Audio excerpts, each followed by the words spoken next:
Death and the moon, the scene no one sees. Today I want to show you something almost no one notices in the Rider-Waite-Smith Tarot.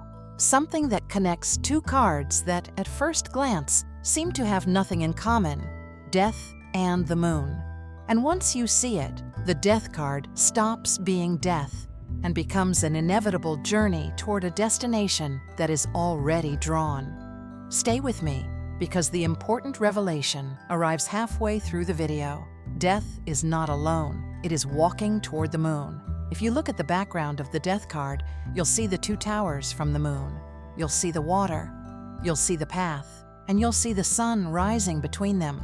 It is exactly the same structure we find in card 18, only seen from far away, as if we were standing at a distant foreground. In other words, death is not an ending. It is the beginning of the path that leads to the moon.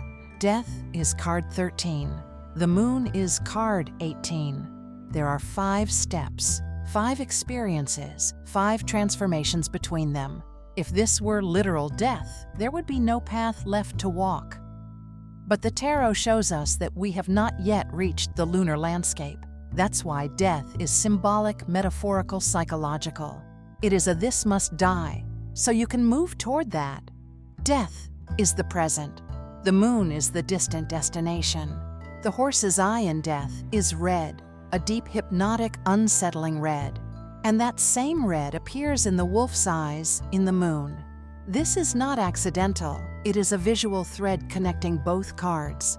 That red represents inevitable processes, forces that pull us forward, situations we cannot avoid, experiences that magnetize us.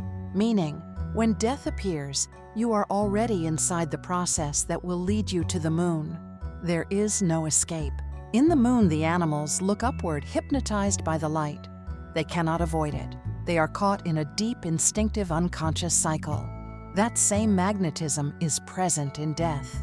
The horse moves forward without stopping. The red eye does not blink. Nothing can halt that movement. Even the children who already have a minimal level of awareness cannot escape the process. Death touches them, transforms them, pushes them toward the lunar path. And the more conscious we are, the faster the transformation happens. When death and the moon connect visually, the tarot is telling you this is not a literal ending, it is an inevitable process. It is a transformation, pushing you toward your shadow, your intuition, your fears, and your truth. It is a journey you cannot avoid, but you can walk through consciously. What dies today opens the path toward what you must face tomorrow. Death is the threshold. The moon is the territory you are heading toward. And the tarot shows you that territory from afar, so you understand you're not there yet, but you are on your way. Death does not destroy you, it prepares you. It empties you so you can enter the mystery of the moon without burdens, without masks, without illusions. It is an inevitable journey, yes, but also a profoundly necessary one. If these visual connections help you see the tarot with more depth, subscribe and hit like to support the channel. And tell me in the comments, had you ever noticed that death is walking toward the moon? Your interpretation may illuminate someone else's path.